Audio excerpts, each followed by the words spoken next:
आज हम kinetic energy, potential energy और थर्मल एनर्जी के बारे में स्टडी करेंगे और ये भी देखेंगे कि एक सिस्टम में किस तरीके से तमाम एनर्जी कंजर्व रहती है, सेम रहती है, फिक्स्ड रहती है, लेकिन एनर्जी की शक्ल बदल सकती है। काइनेटिक एनर्जी पोटेंशियल एनर्जी में और पोटेंशियल एनर्जी काइनेटिक एनर्जी में चेंज हो सकती है। मेरे पास यहाँ पर एक स्केटर है और हम यहाँ पर फेट सिमुलेशन का इस्तेमाल करेंगे। तो जब ये ज़मीन पर है इस वक्त, तो टोटल सिस्टम की एनर्जी जो आपको यहाँ पर नज़र आ रही है ये ज़ीरो है। थर्मल एनर्जी भी ज़ीरो है, पोटेंशियल एनर्जी भी ज़ीरो है और काइनेटिक एनर्जी भी ज़ीरो है। थर्मल एनर्जी हमें वहाँ पर ज़्यादा मिलेगी जहाँ पर ज़्यादा फ्रिक्शन होगी। काइनेटिक एनर्जी वहाँ पर ज़्यादा मिलेगी जहाँ पर ज़्यादा मूवमेंट होगी, ये चीज़ें तेज़ी से मूव करेंगे, स्पीड से चीजें मूव करेंगी। और पोटेंशियल एनर्जी वहां पर मिलेगी जहां पर ज्यादा हाइट गेन की जाएगी। तो जब मैं इस स्केटर को ऊपर उठाता हूं तो आप देखिए पोटेंशियल एनर्जी काफी ज्यादा बढ़ गई और इस वक्त हमारे सिस्टम की जो पोटेंशियल एनर्जी है वो ही उसकी टोटल एनर्जी है। जबकि थर्मल एनर्जी जीरो है क्योंकि ये मूव नहीं कर रहा, तो फ्रिक्शन नहीं है। काइनेटिक एनर्जी भी जीरो है क्योंकि इसमें किसी किस्म की मूवमेंट नहीं है। और जब मैं इनको आहिस्ता आहिस्ता नीचे लेके आऊंगा, हाइट कम करूंगा, तो हमें यह पता है कि पोटेंशियल एनर्जी mgh होती है, mass into gravity into height. और अब हाइट ऐसा ऐसा कम हो रही है तो सिस्टम की टोटल एनर्जी और पोटेंशियल एनर्जी भी कम हो रही है। तो आपने ये याद रखना है कि पोटेंशियल एनर्जी हमेशा ज्यादा उस वक्त होगी जब आपकी हाइट ज्यादा होगी और काइनेटिक एनर्जी उस वक्त ज्यादा होगी जब आप तेजी से मूव कर रहे होंगे, क्योंकि काइनेटिक एनर्जी में वेलोसिटी आती है हाफ mv², और अगर आपकी वेलोसिटी ज्यादा है तो वहां पर काइनेटिक एनर्जी ज्यादा होगी। तो मैं अब यहां पर स्केटर को इजाजत दे रहा हूं कि वो स्केटिंग करें। तो हम देखते हैं कि आपकी एनर्जी जो है, जो इस वक्त हमें पोटेंशियल और टोटल एनर्जी नजर आ रही है, ये कैसे चेंज होगी। हम इसको जरा स्लो डाउन कर देते हैं। तो आप देखें यहाँ पे हाइट पे पोटेंशियल एनर्जी ज्यादा है और फिर जब यहां पर आते हैं तो उनकी मूवमेंट बहुत तेज है, तो काइनेटिक एनर्जी नीचे यहां पर ज्यादा हो जाती है क्योंकि यहां पर उनकी वेलोसिटी काफी है। और जब वो हाइट पर जाते हैं तो काइनेटिक एनर्जी जीरो हो जाती है और सारी की सारी एनर्जी पोटेंशियल एनर्जी रहती है। और जब यहां पर आते हैं तो सारी एनर्जी काइनेटिक एनर्जी बन जाती है और जीरो हाइट की वजह से पोटेंशियल एनर्जी जीरो हो जाती है। ये भी जहन में रखें कि हर वक्त किसी भी टाइम पर, आप कोई भी टाइम ले लें, टोटल एनर्जी सेम रहती है, टोटल एनर्जी कंजर्व है। अगर मैं यहां पर इस वक्त इसको पॉज कर दूं तो आप देखें कि जितनी पोटेंशियल एनर्जी है और जितनी काइनेटिक एनर्जी है, इन दोनों को अगर मैं ऐड करूं तो टोटल एनर्जी हमारे पास हमेशा सेम रहेगी। अगर हम इनको थोड़ा सा आगे जाने की इजाजत देते हैं, यहां पर काइनेटिक एनर्जी कम हुई लेकिन पोटेंशियल एनर्जी उतनी बढ़ गई, तो टोटल सिस्टम की एनर्जी फिर भी फिक्स्ड रही, कंजर्व रही। यहां पर हमारे पास काइनेटिक एनर्जी ना होने के बराबर है और सारी की सारी एनर्जी पोटेंशियल एनर्जी बन चुकी है, लेकिन टोटल एनर्जी सेम है। अब मैं एक और सिनेरियो ले लेता हूं और यहां पर आप देखें कि kinetic energy zero, potential energy maximum और टोटल एनर्जी मैक्सिमम। अब आपने इसको देखना है। तो मैंने इसको जैसे ही प्ले किया तो अब देखें आहिस्ता आहिस्ता काइनेटिक एनर्जी बढ़ गई और जब ये स्लाइड से नीचे उतरेगा फिर देखिएगा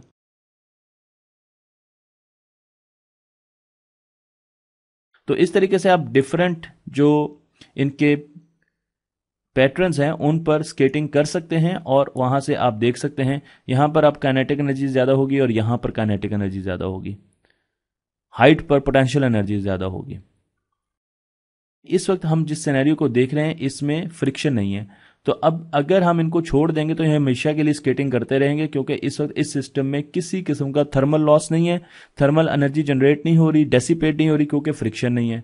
इसी सिस्टम में अगर हम फ्रिक्शन लेके आएंगे तो फिर हमें थर्मल एनर्जी भी नजर आएगी। तो मैं यहां पर बार ग्राफ बनाता हूं और अब हम फ्रिक्शन इस सिस्टम में आ चुकी है। तो अब हम देखते हैं कि जब हम इनको रिलीज करेंगे तो थोड़ी देर के बाद अब आपको थर्मल एनर्जी नजर आ रही। अब थर्मल एनर्जी ऐसा ऐसा बढ़ जाएगी और एक वक्त आएगा कि थर्मल एनर्जी टोटल एनर्जी बन जाएगी जो डेसिपेट हो रही है और काइनेटिक और पोटेंशियल एनर्जी जीरो हो जाएगी। तो इसकी वजह फ्रिक्शन है। तो अगर मैं फ्रिक्शन कम कर दूंगा तो आप देखिए कि अब थर्मल एनर्जी बहुत आहिस्ता बढ़ेगी या बढ़ेगी नहीं, लेकिन बहुत ही कम है। तो ये ज्यादा देर मूवमेंट करते रहेंगे और हमें काइनेटिक और पोटेंशियल एनर्जी आपस में ऑसिलेट करती हुई नजर आएंगी चेंज, और आहिस्ता आहिस्ता इनकी मूवमेंट कम होगी क्योंकि थर्मल एनर्जी बहुत सुस्त रवि से आगे बढ़ रही है, डेसिपेट हो रही है। एक चीज जानने की जरूरत है, और वही है कि थर्मल एनर्जी हमारी एनर्जी को ज़ाया कर रही है, क्योंकि इससे हम किसी किस्म का काम नहीं कर सकते। अगर हम थर्मल एनर्जी की जो वजह है फ्रिक्शन, उसको बहुत ज़्यादा बढ़ा देते हैं। अब मैंने फ्रिक्शन को बहुत बढ़ा दिया, अब ये सरफेस बहुत ज़्यादा रफ हो गई है, तो मैंने जब स्केटर को छोड़ा तो आप देखें कि स्केटर बहुत जल्दी रेस्ट पे आ जाएगा, क्योंकि थर्मल एनर्जी बहुत तेज़ी से डेसिपेट हो रही है, हमारी एनर्जी बहुत तेज़ी से ज़ाया हुई और उसकी वजह से हम रेस्ट में आ गए। तो किसी भी सिस्टम में आप देख सकते हैं कि काइनेटिक, पोटेंशियल और थर्मल एनर्जी होती है, और थर्मल एनर्जी जो है वो अच्छी एनर्जी नहीं होती, बल्कि ये डेसिपेट हो रही है। यहां पर आप अपनी मर्जी से किसी किस्म का भी पैटर्न बना सकते हैं स्केटिंग का।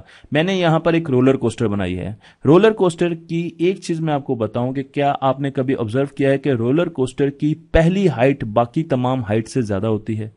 इसकी क्या वजह होती है कि रोलर कोस्टर की पहली हाइट, जहां पर हम अपनी कोस्टर को लेके जाते हैं मोटर के जरिए और पुलिस के जरिए, यानी यहां पर जो हम उनको लेके जाते हैं वो उनको पुल करके लेके जाते हैं, लेकिन जब एक मतलब वो यहां पर हाइट पे चले जाते हैं तो हम छोड़ देते हैं, फिर वो फ्री फॉल करते हैं, फिर किसी किस्म की फोर्स और एक्ट नहीं कर रही होती, बल्कि वो अपने मोमेंटम के जरिए आगे बढ़ रही होती हैं। तो फिर हमेशा सेकंड हाइट फर्स्ट हाइट से छोटी क्यों होती है? इसकी वजह मैं आपको यहां पर दिखा देता हूं। सपोज मैंने ये एक रोलर कोस्टर बनाई और मैंने इसकी हाइट छोटी रखी, आप देखें, और मेरे सिस्टम में इस वक्त मैंने फ्रिक्शन बहुत ज़्यादा की हुई है, मैं फ्रिक्शन नॉर्मल कर देता हूं। तो मैंने यहां पर एक रोलर कोस्टर, इस स्केटर को आप रोलर कोस्टर के तौर पे लें। आप यहां पे इसकी स्पीड भी देख सकते हैं। आपने देखना है कि जब स्पीड ज़्यादा होगी, अब यहां पर स्पीड 0 है तो पोटेंशियल एनर्जी मैक्सिमम है। अब आप देखिएगा स्पीड आहिस्ता आहिस्ता बढ़ेगी और काइनेटिक एनर्जी भी बढ़ेगी, क्योंकि हाफ mv²। यहां पर बहुत ज़्यादा स्पीड है तो काइनेटिक एनर्जी, और फिर स्पीड और काइनेटिक एनर्जी दोनों कम होना शुरू हो गए, और स्केटर जो है उन्होंने सेकेंड जो हमारे पास हिल थी उसको भी क्रॉस कर लिया। एक मरतबा फिर देख लेते हैं। तो आप देखिए स्पीड और काइनेटिक एनर्जी का आपने लिंक देखना है। जैसे वो बढ़ेगी तो स्केटर जो है वो उसी मोमेंटम के साथ जब आगे गए तो उनके पास इतनी एनर्जी थी कि उन्होंने यह हर्डल पास कर दी। अब मैं इसकी हाइट ऊपर कर देता हूं। अब देखते हैं, हालांकि अभी पहली हाइट से ऊपर नहीं गए, पर अब देखते हैं कि क्या ये स्केटर इसको पास कर सकते हैं।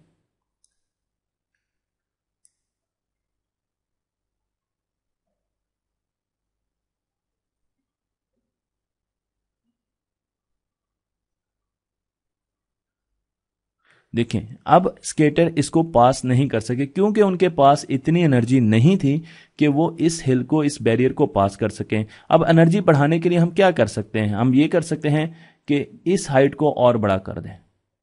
अगर हम इस हाइट को बहुत ज़्यादा बड़ा करते हैं, अब देखते हैं कि क्या ये पास कर सकते हैं। काफ़ी ऊपर चला गया, लेकिन अब देखते हैं कि क्या इस बैरियर को ये पास कर सकते हैं।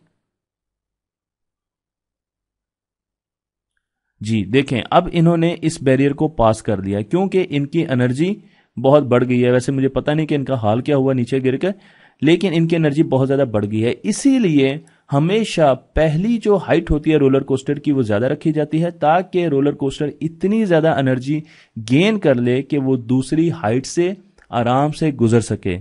और उसके साथ साथ अगर हम दूसरी हाइट को बहुत ऊपर कर देंगे तो फिर हमारे लिए प्रॉब्लम होगा।